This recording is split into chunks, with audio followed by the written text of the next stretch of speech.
여러분 안녕하세요. 오늘은 일제 식민지 지배와 민족운동의 전개 대단원 세 번째 부분을 시작할 건데요. 우리나라가 일제에 대해서 식민지가 되는 1910년부터 1945년까지 다루는 내용이 이번 대단원의 내용이다 라고 보면 되는데, 그 대단원 중에서도 첫 시간입니다. 첫 시간인 오늘은요, 이 한국 사회와 관련된 직접적인 내용보다도 당시 국제 질서, 그리고 세계적인 사건들에 대해서 다룰 것이고요. 그 중에서도 1920년 부근까지 일어났던 세계사 사건들과 연관해가지고 공부해 보도록 하겠습니다. 바로 슬라이드를 넘기면서 본론으로 들어가겠습니다. 첫 번째 주제는 제1차 세계대전인데요. 제1차 세계대전은 우리나라가 식민지가 된 1910년부터 4년 뒤인 1914년에 일어나게 됩니다. 1914년에 일어났던 제1차 세계대전은요, 1918년까지 지속이 되게 되는데, 19세기에 일어났던 다른 전쟁들과는 그 양상이 달랐습니다. 산업혁명 이후 발달된 과학기술, 그리고 진보된 여러가지 선진 사상들이 이 제1차 세계대전에 녹아들면서 이 제1차 세계대전은요, 제국주의 열강들의 국가가 가지고 있는 모든 국력들이 여기에 쏟아지게 됩니다. 그러면서 이 제1차 세계대전이 일어났던 4년 동안은요, 당시 희생자의 수가 1600만 명에 다다를 정도로 어마어마하게 컸습니다. 제1차 세계대전이 일어나게 되는 배경이라든지 전개 과정은 다음 지도를 보면서 살펴보도록 하겠습니다. 1차 세계대전이 일어나기 직전의 유럽의 정세는요, 이 주황 색깔로 표현된 동맹국가, 녹색으로 표현된 연합국 두 국가가 이렇게 대칭을 이루고 있었습니다. 보라 색깔은 중립국이라고 보면 되고요. 지금 보이는 이 나라가 게르만족으로 구성된 독일이었고요. 그리고 바로 아래에 있는 나라가 오스트리아 헝가리 제국이었습니다. 그리고 원래는 이 동맹국으로 이 이탈리아도 같은 편이었는데, 이 이탈리아는 동맹국에게 이탈을 해가지고 당시 초록 색깔인 연합국 편으로 서고 있었던 상황이었습니다. 동맹국에 있는 다른 나라로 이쪽에 있는 오스만 제국이 있었고요. 반대편에는 섬나라인 영국이 있고요. 그리고 바로 밑에 프랑스, 그리고 이쪽에 있는 러시아가 있었습니다. 당시 유럽은 이렇게 동맹국과 연합국이 축을 이루고 있는 상황 속에서 1914년에 무슨 일이 있었냐면, 이 오스트리아 헝가리 제국의 밑에 있는 사라예보라는 지역에서 큰 사건이 일어나게 됩니다. 당시 사라예보를 방문하고 있었던 오스트리아 헝가리 제국의 황태자 부부는요, 바로 밑에 있었던 이 세르비아라는 나라에 소속에 있었던 한 청년에 의해서 사라예보에서 오스트리아 황태자 부부가 암살을 당합니다. 당시 오스트리아 황태자 부부는요, 이 오스트리아 헝가리 제국의 황태자 부부는 이 오스트리아 헝가리 제국을 황위 계승을 예정을 두고 있었던 사람이었는데, 세르비아 청년에 대해서 암살을 당해버리자 오스트리아 헝가리 제국은 분노가 치밀어 오르게 되죠. 그리고 당장 세르비아에 이렇게 얘기합니다. 그 청년 당장 잡아와. 그렇지 않으면 가만두지 않겠다 라고 얘기를 합니다. 세르비아는 이러한 오스트리아 헝가리 제국의 요구를 거부하게 되고, 그리고 이 사라예보 사건을 빌미로 오스트리아 헝가리 제국은 세르비아에 선전포고를 내리고 바로 전쟁을 시작하게 되는 겁니다. 당시 세르비아를 구성하고 있었던 민족은 슬라브족이었는데요. 이 슬라브족의 맏형이라고 할 수 있는 나라가 어느 나라였냐면 러시아다라고 볼 수가 있습니다. 오스트리아 헝가리 제국이 세르비아에 선전포고를 내리게 되자 당시 러시아도 오스트리아 헝가리 제국에 선전포고를 내리고 오스트리아 헝가리 제국을 러시아가 공격을 하면서 전쟁을 시작을 합니다. 러시아가 오스트리아 헝가리 제국을 공격을 하자 당시 독일은 러시아를 선전포고하고 공격을 하게 됩니다. 그렇게 되자 영국과 프랑스가 독일을 공격을 하면서 제1차 세계대전이 시작이 되게 됩니다. 제1차 세계대전은요, 1917년까지는 비등비등한 상태로 동맹국과 연합국이 힘이 균형이 한쪽으로 쏠리지 않았지만 1917년 이 나라가 참전을 하면서 전쟁의 양상은 바뀌게 됩니다. 어느 나라가 참전을 하게 되냐면 미국의 참전이었습니다. 당시 독일은요, 영국으로 이동하던 미국의 함선을 폭발을 시켜버립니다. 그리고 이것을 빌미로 미국은 영국의 편에서 제1차 세계대전에 참전을 하게 되고, 그리고 미국의 참전으로 제1차 세계대전은 연합국 측으로 축이 기울어지게 됩니다. 그리고 이 제1차 세계대전은 결국 연합국의 승리로 끝나게 되는데 1차 세계대전을 마무리할 즈음에 세계의 패권은 영국에서 미국으로 전환을 하게 되고 당시 미국의 대통령인 윌슨은요 민족 자결주의를 제창을 하게 되는데 이 민족 자결주의라는 것은 각 민족의 일은 민족 스스로 결정한다는 내용입니다. 원래 이 윌슨이 민족 자결주의를 주장했던 이유는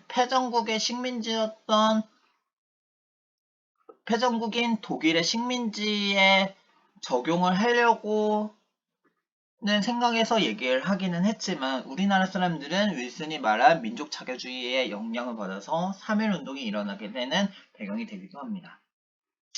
그리고 제1차 세계대전을 처리하기 위한 회의가 프랑스에 쓰였던 파리에서 열리게 되고 그 회의가 파리 강화회의였는데요. 파리 강화회의에서 윌슨은 민족 자결주의를 한 번 더 얘기를 하고 그리고 이곳에서 당시 세계 질서를 조율할 수 있는 국제회의가 있었으면 좋겠다라는 생각에서 국제연맹의 창설을 제안하기도 했습니다. 지금 보이는 슬라이드 자료는요, 당시 미국 대통령 윌슨이 파리 강화회의에서 제안했던 14개조 평화 원칙입니다. 이 제5조가 식민지 문제는 식민지 주민의 의사를 존중하며 처리하도록 한다라는 민족자결주의 조항이고요. 제14조가 국가 간 연합기구를 만들어 각국의 정치적 독립과 영토를 보장한다는 국제연맹을 창설하자라는 내용이다라고 보면 될 겁니다. 지금 보이는 자료는 그리고 지금 보이는 자료는 제1차 세계대전 당시에 왼쪽에 보이는 것이 미국의 포스터인데요. I want you for US Army 라고 하면서 당신을 원한다. 미국 군대는 뭐 이런 내용이고요. 그리고 옆에 있는 것은 마찬가지로 영국에서 징병 국민들이 스스로 구진들에게 지원하기를 원하는 포스터다. 라고 보면 될 겁니다. 다음 슬라이드를 보겠습니다. 지금 보이는 슬라이드는요, 러시아 혁명과 소련과 관련된 내용인데요. 아까 설명했던 제1차 세계대전이 일어나는 과정 속에서 그 연합국의 일원이었던 러시아는 혁명이 발생이 되게 됩니다. 1917년까지 전쟁을 계속해서 수행하던 러시아 내에서 반란이라고 할 수 있는 혁명이 일어나게 되는데요. 이 혁명으로 인해 가지고 사회주의적인 정부가 수립이 되게 됩니다. 그리고 이 사회주의 정부를 수립했던 사람이 누구냐면 레닌이라는 지도자고요. 레닌이 사회주의 정부인 소비에트 정부를 수립하게 됩니다. 소비에트라는 말은 프롤레타리아 평의회를 의미를 하는데요. 프롤레타리아는 우리말로 말하면 노동자들이 수립한 평의회다라고 보면 됩니다. 당시 사회주의라는 이념은요, 빈부격차를 없애기 위해서 국가가 토지를 몰수를 하고 자본가 계급을 전부 다 수청해 나가는 그런 형태를 얘기를 합니다. 그러면서 러시아 혁명이 일어났다는 얘기를 듣고 러시아에서 가졌던 이 사회주의 사상은 주변국으로 확대가 되어 나가게 됩니다. 당시 러시아의 지도자였던 레닌 또한 민족의 일은 민족 스스로 해야 된다라는 민족 자결주의를 주장하기도 했고, 뭐 황제 그리고 자본가, 성직자 그리고 이러한 사람들 빈부격차들을 전부 다 없애기 위해 가지고 사회주의 국가를 수립하자라고 얘기를 했었습니다. 사회주의 사상의 확산으로 주변 국가들의 사회주의 이념은 꽤 많이 퍼지게 됩니다. 지금 보이는 그림은요, 레닌이 뭐 황제라든지 황비라든지 자본가, 성직자들을 주변에서 숙청하는 러시아 혁명을 이렇게 그림으로 표현한 것이다 라고 보면 될 겁니다. 이렇게 사회주의 이념들이 계속해서 퍼져 나가게 되자 주변 국가들에게는 공산당이 형성이 되게 되는데요. 지금 보이는 그림은 공산당 회의인 코민테른이 열렸을 당시의 모습입니다. 자세히 보면은 오른쪽에 태극기 모양의 그림도 볼 수가 있는데요. 당시 이 레닌이 했었던 제2차 코민테른에 조선공산당도 참여를 했었다라는 사실을 알 수가 있습니다. 다음 슬라이드를 보겠습니다. 이렇게 러시아에서 발생했던 이 러시아 혁명과 이 주변국들에게까지 엄청나게 퍼지게 됩니다. 지금 보이는 지도는요, 소련이 해체될 무렵 소련의 영토를 형성된 건데요. 이 소련이라는 나라는요, 소비에트 사회주의 공화국 연방을 줄인 것이고요. 1922년에 형성이 되었던 나라였습니다. 소비에트 사회주의 공화국 연방을 줄인 것이 소련이다 라고 보면 될 겁니다. 이렇듯 1917년, 18년 무급에는요, 미국 대통령이었던 윌슨이 민족 자결주의를 주장을 하기도 했고, 러시아에서 발생했던 사회주의 혁명에 의해 가지고 뭐 레닌의 민족 자결주의 혹은 사회주의 혁명이 주변 국들에게 엄청나게 많이 퍼지게 됩니다. 이러한 사회주의라든지 민족 자결주의는요, 약소국가, 식민지 약소국가들에게 엄청난 영향을 미치게 됩니다. 그러면서 제국주의에 반대하는 반제국주의 운동이 펼쳐지는 기반이 되기도 하는데, 대표적으로 1919년 한국에서는 3.1운동이, 그리고 중국에서는 5.4운동이 일어나기도 했고요. 인도에서는 간디가 중심이 되어서 영국의 복종하지 않는 불복종, 그리고 폭력이 아닌 비폭력으로 행진하는 비폭력 운동이 일어나기도 했고, 베트남에서는 호찌민이 중심이 되어가지고 프랑스에 저항하는 독립운동이 일어나기도 했습니다. 지금 보이는 슬라이드 자료는요, 당시 3.1운동이 일어났을 당시의 모습을 그린 겁니다. 지금 보이는 슬라이드 자료는요, 우리 계속해서 이 대단원에서 배울 내용 중에 하나인데, 3.1운동 직후 형성된 대한민국 임시정부의 모습입니다. 한자로 보면 맨 위에 뭐라고 적혀져 있냐면, 대한민국 임시정부라고 적혀져 있습니다. 제 상해 직원 1동이라고 적혀져 있고요.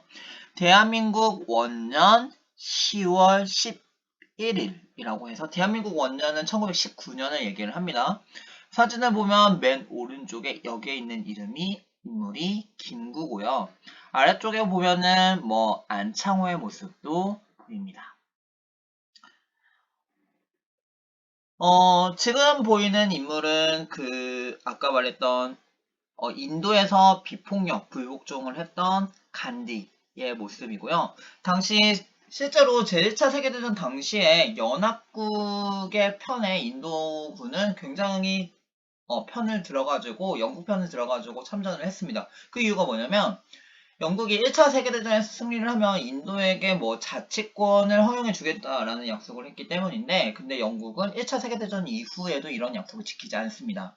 그래서 뭐 미국 대통령이 말했던 윌슨의 민족 자결주의뿐만 아니라 사회주의의 영향을 받은 것도 있지만, 인도는 이러한 스스로 영국에 대해서 대항을 해서 비폭력 불복종 운동을 일으키게 됩니다. 그리고 이 사람이 베트남의 지도자라고 불리는 호찌민인데요. 호찌민은 당시